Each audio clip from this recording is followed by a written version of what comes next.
From the pragmatic engineer, cycles of disruption in the tech industry, with software pioneers Kent Beck and Martin Fowler. Martin and Kent go back decades, and Martin jokes that his career is mostly about writing down Kent Beck's ideas. They first collaborated in the 1990s, and each has published influential books: Extreme Programming Explained and Test-Driven Development by Kent, and Refactoring and Patterns of Enterprise Application Architecture by Martin. The recent Pragmatic Summit saw two legends of software development share a stage in what was one of the most popular sessions at our debut live event in San Francisco. In front of a packed audience, Martin Fowler and Kent Beck tackled a range of highly relevant topics, with me hosting proceedings. At the Pragmatic Summit, they each shared a wealth of hard-earned learnings and decades' worth of perspective, along with a healthy dose of skepticism. Needless to say, the conversation did not disappoint, and this article summarizes what we discussed in their own words. You can also check out the full recording. We cover technology shifts similar to AI, the arrival of the microprocessor, introduction of object-oriented languages, the internet, and agile software development principles were all major changes, but one big difference was that it took time for these technologies to be adopted.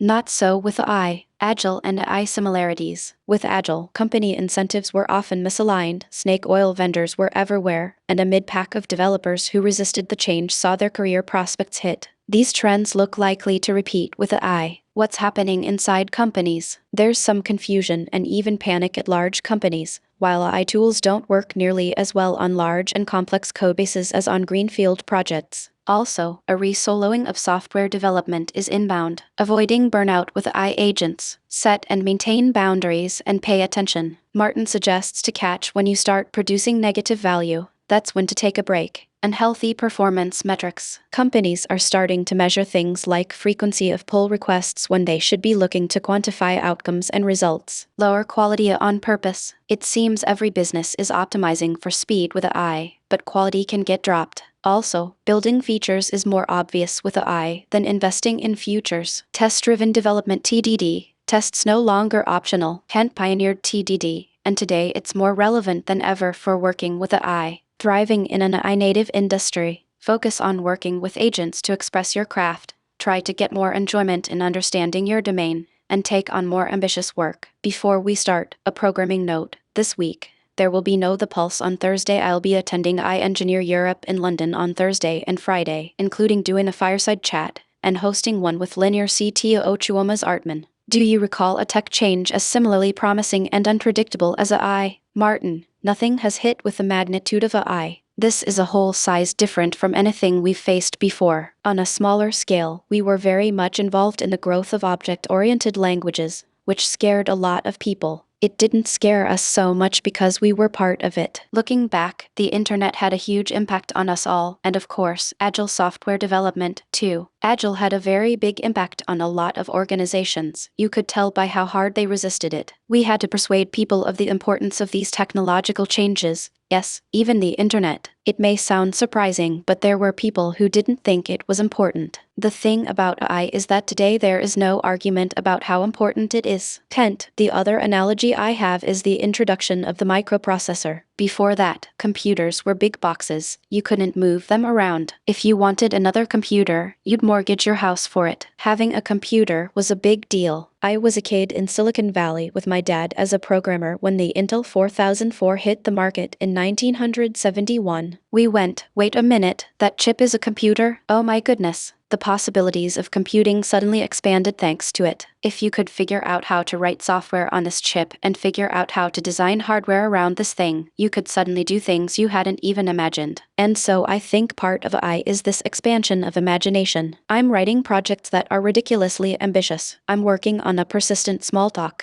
I'm writing library quality code for Rust. What was the feeling in the industry during those revolutions, and the differences between professionals who thrived back then and those who didn't? Martin, there was a mix of people chasing the hype and those saying, this new thing is nothing special. I think you've always got to have that balance of skepticism and curiosity, and to be selective about it. I mean, I have been completely skeptical about some big changes. Blockchain was one I was extremely skeptical about. My skepticism is well-rooted because I've seen so much snake oil over the years. In fact, my skepticism has to be absolute and total. which means I have to be skeptical about my skepticism. To be that skeptical also requires curiosity. You've got to be curious enough to say, how do I probe in order to detect signs of something useful? You also need to be aware that your early interactions may not actually be a true signal. When I started playing around with AI, it was with GitHub Copilot a year and a half ago. I was pretty unimpressed. It would give you something wonderful, but most of the time it gave you such garbage that you would just delete it right away. If that had been my only impression of AI, I would have immediately flipped the bozo bit on it, like I did with blockchain. Kent, here's the thing, the capabilities of AI can change week to week. I'll try something with Gemini one week and it fails miserably. Then Claude Code works pretty well, and then it doesn't. And then I try Gemini for the same thing and it works, when it hadn't worked last week. People want an answer, but the answer's always changing. In this environment, you can't possibly have the answer. That's the bad news, but the good news is that nobody else has the answer either. So, you're just as smart as everybody else because we're all equally ignorant. In 2001, the Agile Manifesto came out, of which you were both co-authors.